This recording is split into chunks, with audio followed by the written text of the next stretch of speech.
Hello friends, வெங்காயத்தை வந்து பொடியாக கட் பண்ண ரொம்ப கஷ்டமாக இருக்கும். சில பேர் வெங்காயம் கட் பண்ணனாவே ரொம்ப கஷ்டமாக இருக்குன்னு சொல்லுவாங்க.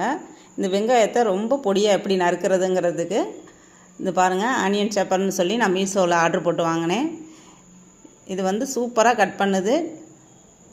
இது மாதிரி ஒரு மூடி கொடுத்துருப்பாங்க பாருங்கள். இந்த பல் ஒன்று கொடுத்துருப்பாங்க, அதுக்குள்ளே இதை மாட்டி விட்டுறணும். அந்த பவுலில் இதை மாட்டிட்டு இப்போ கட் பண்ணி வச்சுருக்க ஆனியனை போட்டுக்கோங்க. பல்லை சுற்றி இங்கிட்டுமா போடணும், ஒரே பக்கமாக போட்டுறக்கூடாது. இப்போ இந்த மூடியை அந்த இதில் வச்சு அமுக்கி நல்லா அழுத்திக்கங்க.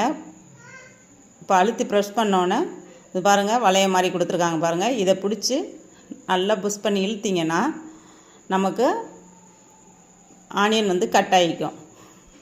பெருசாக வேணும் அப்படின்னா ஒரு 5-6 இலை இழுங்க. இந்த பாருங்கள், கொஞ்சம் இழுவைக்கு ஆனியன் பெருசாக கட் ஆகிருக்கு.